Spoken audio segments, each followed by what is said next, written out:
आज गांव मैलाना के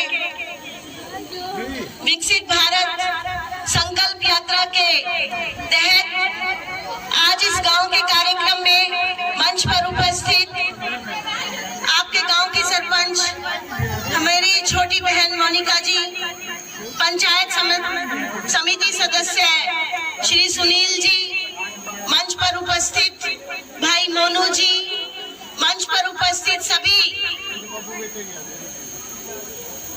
मेंबर्स, पंच साहब, मेरे साथ में खड़ी हुई यहाँ की हमारे स्कूल की प्रिंसिपल मैम, इस सभागार में उपस्थित मेरे आदर और मान की पगड़ी बांधे हुए मेरे पिता दूल्हे बुजुर्गों, मेरे भाइयों, माताओं, बहनों, प्यारे बच्चों, बीडीपीओ साहब और विभिन्न विभागों के आए हुए सभी अधिकारीगण और कर्मचारीगण, सबसे पहले तो मैं आप सभी का दिल की गहराइयों से आज की इस यात्रा में आने पर बहुत बहुत स्वागत और अभिनंदन करती हूँ।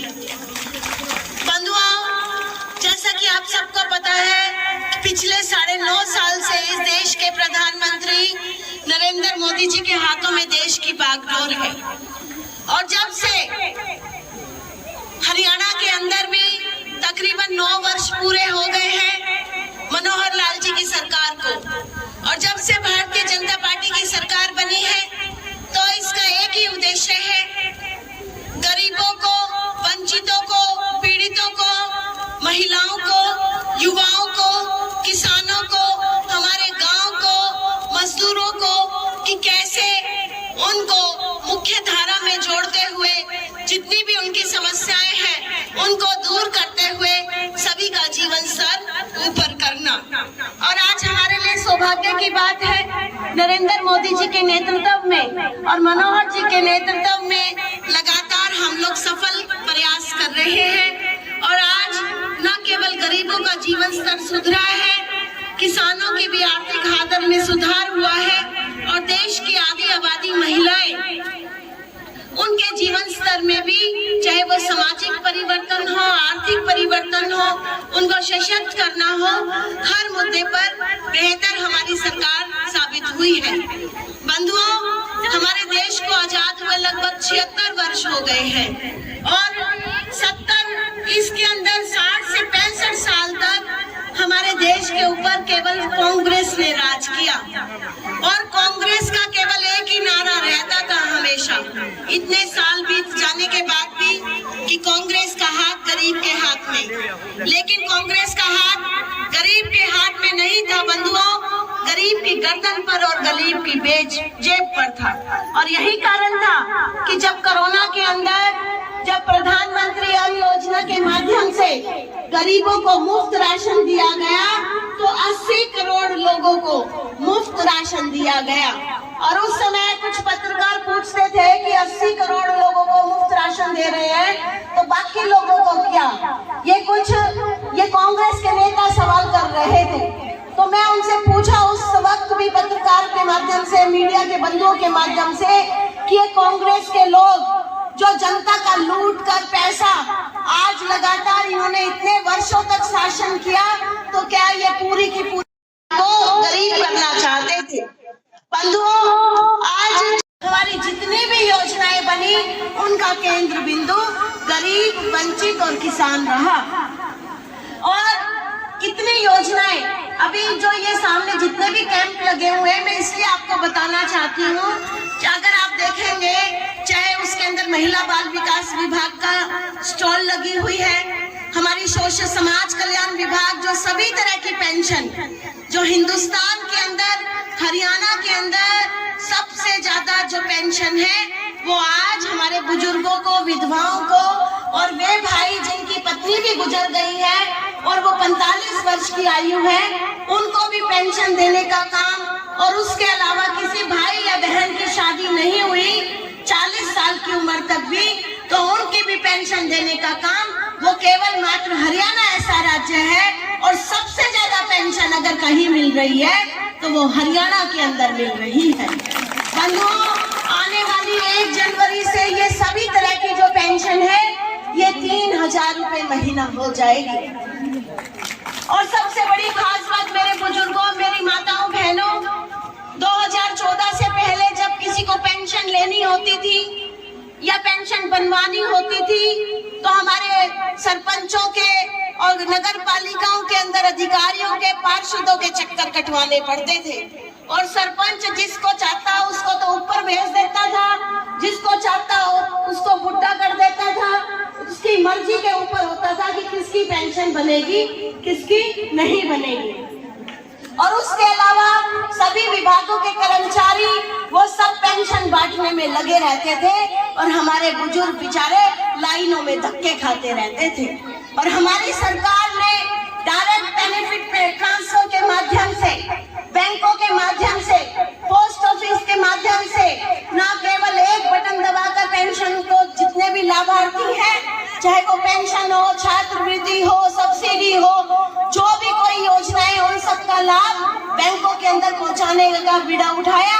बल्कि आज मनोहर जी के नेतृत्व के अंदर फैमिली आईडी के माध्यम से उसके अंदर कोई भी व्यक्ति जब 60 साल का पूरा हो जाता है तो उसकी अपने आप पेंशन बनाने का काम आज हरियाणा सरकार कर रही है। बंधुओं, डायरेक्ट योजनाओं का लाभ पहुंचाने की वजह से जो कांग्रेस के शासन में हजारों करोड़ों रुपए का घोटाला था, वो घोटाला खत्म करने का काम ये बीजेपी की सरकार ने किया है।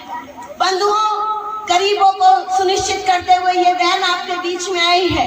बीच बीच में आप मोदी जी का वक्तव्य भी जरूर सुने कि किस तरह से केवल मात्र 200 रुपए के अंदर दुर्घटना बीमा योजना, किस तरह से जीवन बीमा योजना, कोई भी गरीब व्यक्ति अगर दुनिया से अचानक चला जाए, पीछे से उसके परिवार का क्या होगा, किसी की दुर्घटना में मृत्यु हो जाए, अंग खराब हो जाए तो उसके परिवार को कौन संभाले, इन सभी चीजों को भी देखने का काम सामने पोस्ट ऑफिस वाले भी, समाज कल्याण वाले भी सभी बैठे हुए। अगर किसी ने अपनी योजना इस तरह की नहीं ली हो, क्योंकि आज मैं यहाँ पर खड़ी हूँ, समय किसी का नहीं लिखा हुआ कि कल मेरा बाहर निकलते ही एक्सीडेंट हो जाए या हार्ट अटैक आ जाए, मेरे पीछे से परिवार का क्या होगा। छोटे से एक नाम मात्र की राशि 200 रुपए साल के या 400 कुछ रुपए साल के माध्यम से 2 लाख रुपए का बीमा वो सुनिश्चित हो जाता है। बंधुओं, सामाजिक सुरक्षा के साथ साथ अगर मैं बेटियों की बात करूं, महिलाओं की बात करूं, दुनिया का पहला ऐसा नेता, मैं हरियाणा की बात भी नहीं कर रही, मैं भारत देश की बात भी नहीं कर रही, मैं पूरी दुनिया की बात कर रही हूँ। दुनिया में अगर कोई एक ऐसा नेता इस महिलाओं को मिला है, बेटियों को मिला है, जिसने बेटियों के हक के लिए आवाज उठाई है, जिसने गर्भ में पलने वाली बेटी को बचाने के लिए मुहिम छेड़ी है, तो वो केवल एक ही नाम है, नरेंद्र मोदी जी। पूरी दुनिया में एक ऐसा प्रधानमंत्री जिसने बेटियों के इस दर्द को समझा कि बेटियों को गर्भ में मारा जा रहा है तो कितना भयानक हमारा वातावरण हो सकता है, समाज हो सकता है। क्योंकि एक बेटी को गर्भ में मारना, एक बेटी के दहेज की हत्या करना या एक बेटी को दहेज के लिए जलाना, एक बेटी को अगर पढ़ने ना देना, वो केवल उस बेटी के खिलाफ अपराध नहीं बल्कि उन सभी बेटियों के खिलाफ अपराध है जो बेटियां जिंदा बचेंगी। बंधुओं, ये सामाजिक जो कुरीतियों के खिलाफ, क्योंकि विकास कोई भी नेता कर सकता है, बदलाव कोई भी कर सकता है, लेकिन सही नेता, सही समाज का हितकारी वही व्यक्ति होता है जो समाज की बुराइयों को दूर करने के लिए काम करता है। और मैं दावे के साथ कह सकती हूँ, पूरी दुनिया में अगर बेटियों के खिलाफ इन बुराइयों को, चाहे वो गर्भ में मारना हो, बेटियों को पढ़ने ना देना हो, बेटियों के खिलाफ दहेज की बात करनी हो, उसको रोकना हो, या बेटियों को किस तरह से सशक्त बनाना हो, आत्मनिर्भर बनाना हो, तो वो केवल एक ही मात्र नेता का नाम आएगा, वो नरेंद्र मोदी और मनोहर लाल जी है। बंधुओं, जब मैं आपके गांव में आई, मैं विजिट कर रही थी, तो हमारे सेल्फ हेल्प ग्रुप का एक काउंटर लगा हुआ था। मैंने पूछा गांव में कितने ग्रुप बने हुए हैं, उन्होंने बताया 21 ग्रुप बने हुए हैं। यानी कि सीधा सीधा 200 से भी ज्यादा महिलाएं गांव की घर में काम करते, घर का काम करते करते भी वो अपने परिवार के लिए काम कर रही है और खुद को भी अपने आप को सशक्त बनाने का काम कर रही है। बंधुओं, आज इस प्रांगण के माध्यम से मैं आप लोगों से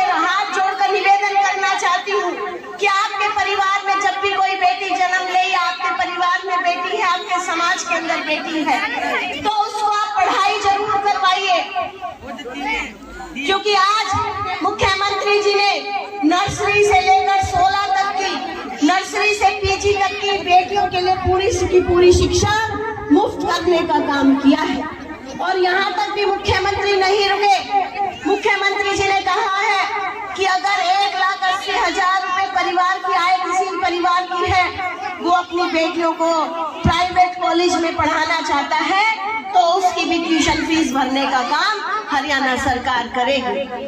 और मुख्यमंत्री जी ने एक और फैसला लिया है बेटियों के हित के लिए कि जिन परिवारों की आय 1,80,000 से लेकर 3 लाख रुपए है, अगर वो भी प्राइवेट कॉलेज में अपनी बेटी को पढ़ाना चाहते हैं तो उनकी भी आधी फीस 50% फीस हरियाणा सरकार भरने का काम करेगी। बंधुओं, आज बेटियां किसी भी पीछे नहीं है। आज इस मंच पर आपने देखा होगा कि जितने भी पंच, आज हमारी सरपंच महिला है, आधे से ज्यादा पंच जो हमारी महिलाएं चुनकर आई है। आने वाले समय के अंदर 33% जो आरक्षण है वो लोकसभा और विधानसभा चुनाव के अंदर भी हुआ है। आज बेटियां अपनी काबिलियत के बल पर, अपनी पढ़ाई के बल पर हर पद हासिल कर रही है और आने वाले समय में हमारी ज्यादा से ज्यादा बेटियां, ये जो हमारे सामने बैठी है, ये विधायक भी बनेगी, सांसद भी बनेगी और आने वाले समय में विकसित भारत के लिए ये बागडोर संभालने का काम करेगी। बंधुओं, आज चाहे वो श्रमिकों की बात करें, रेहड़ी पटड़ी वालों की बात करें, श्रम करने वालों की बात करें, बढ़ई हो, मिस्त्री बनाने वाला हो, नाई हो, आज उनको लोन देने का काम मैं आपके सरपंच, आपके ब्लॉक समिति के मेंबर, आपके पंचायत समिति के मेंबर, जिला परिषद के मेंबर, सबके पास सबको पता है फार्म भरे जा रहे हैं। उसके माध्यम से कोई नाई की दुकान खोलना है, किसी को बढ़ई का काम करना है, किसी ब्यूटिशियन का काम करना है तो 50,000 रुपए का लोन, 1 लाख रुपए का लोन बहुत कम ब्याज ऋणों पर देने का काम आज हमारी सरकार कर रही है। हमारे युवा कौशल बने, आगे बढ़े, उसके लिए भी लगातार सरकार ने अलग अलग तरह के लोनों की स्कीम बनाई है। और उसके साथ साथ बेरोजगार युवकों के लिए जो ग्रेजुएट बच्चे हैं 100 घंटे काम के बदले 6,000 रुपए महीना, इसी तरह से जो पोस्ट ग्रेजुएट बच्चे हैं उनको भी 100 घंटे काम के बदले 9,000 रुपए देने का काम आज हमारी सरकार कर रही है। बंधुओं, आज किसानों का फसलों का जो गैप का मूल्य है, भावांतर भरपाई योजना हो, फसलों की मुआवजा हो, आज किसानों को सम्मान निधि के नाम पर 6,000 रुपए साल के देने का काम किया जा रहा है। बंधुओं, जब कभी हम छोटे थे, आज तो हम देखते जब हमारी बुआ के घर जाते या नानी के घर जाते तो अगर पैसे मिलते थे 100 रुपए 200 रुपए तो हमें बड़ी खुशी होती थी। और इस देश के प्रधानमंत्री ने हर किसान को वो खुशी देने का काम किया है कि हर चौथे महीने 2,000 रुपए की सम्मान राशि उनके खाते के अंदर देने का काम किया है। बंधुओं, आज विकास की आप बयान देख सकते हैं। पूरे विश्व के अंदर कोरोना जैसी महामारी आई, पूरा विश्व अस्वस्थ हो गया। 140 करोड़ लोग इस देश के अंदर रहते थे, लेकिन इस कोरोना जैसी महामारी में भी एक भी व्यक्ति भूख से नहीं मरा हमारे देश के अंदर। किस तरह से वैक्सीन का निर्माण हुआ, न केवल भारत के लोगों को फ्री में वैक्सीन लगाई गई, बल्कि विदेशों के अंदर भी वैक्सीन भेजने का काम हुआ। बंधुओं, आज कहीं पर भी अगर आप देखोगे गांव के अंदर रोज आए दिन खबरें आती है कि अगर किसी का मनमुटाव हो जाता है, झगड़ा हो जाता है, मर्डर हो जाता है तो कई कई पीढ़ियों तक वो बदला चलता रहता है। लेकिन ये नरेंद्र, कोई भी उस झगड़े को मिटा नहीं सकता, लेकिन ये नरेंद्र मोदी जी थे। जब रशिया और यूक्रेन के अंदर युद्ध छिड़ा, हजारों भारतीय बच्चे वहां पर पढ़ाई करने गए हुए थे। और आप सब लोगों ने भी देखा होगा किस तरह से नरेंद्र मोदी जी ने अपनी नीतियों के बल पर दोनों देशों को, रूस को भी और यूक्रेन को भी रोककर अपने हजारों बच्चों को सुरक्षित भारत लाने का काम किया। बंधुओं, और केवल भारत के बच्चे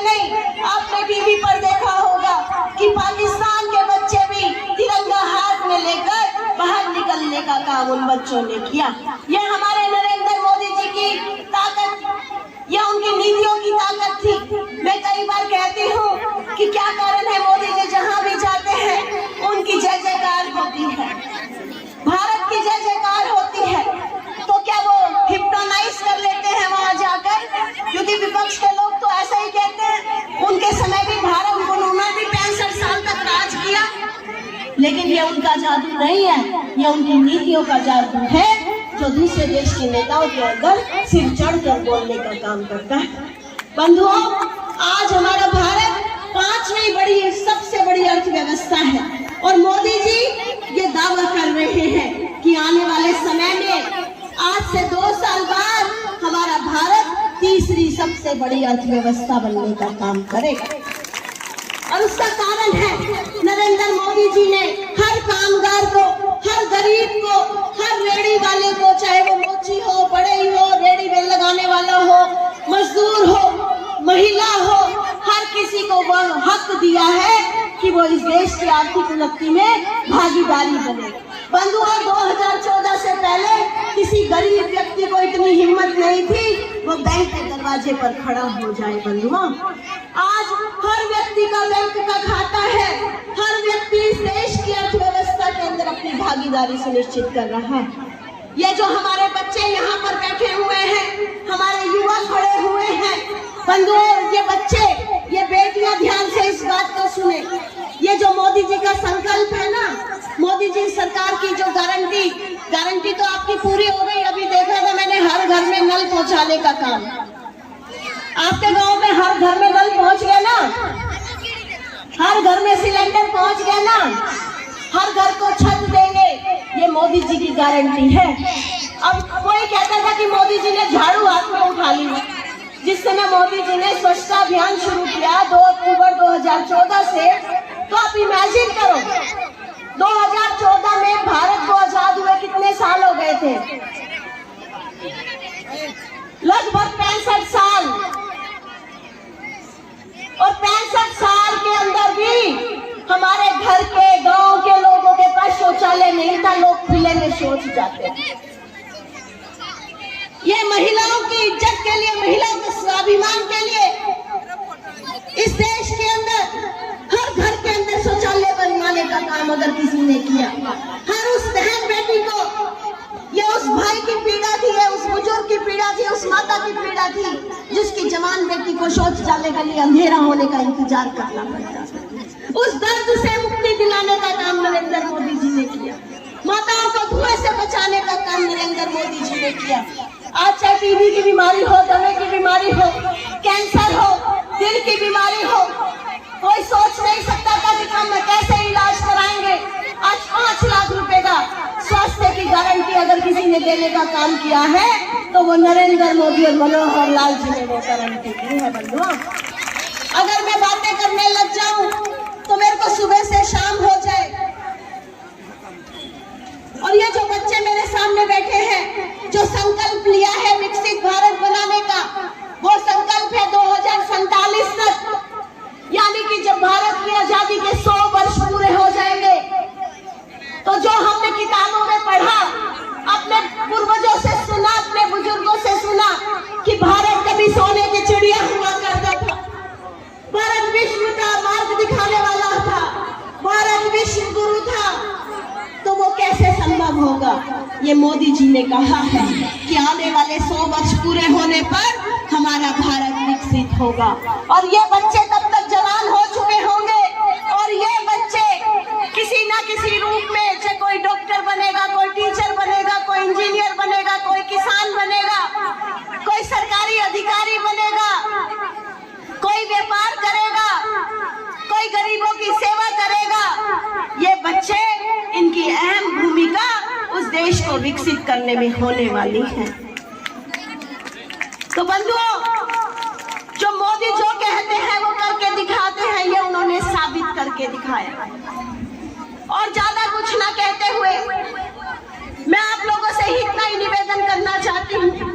आज ये गांव-गांव में ये संकल्पित भारत की यात्रा पहुंच रही है और इस योजना, इसके माध्यम से हमारी केंद्र सरकार की जितनी भी योजनाएं हैं, हरियाणा सरकार की जितनी भी बीच में रहेंगे।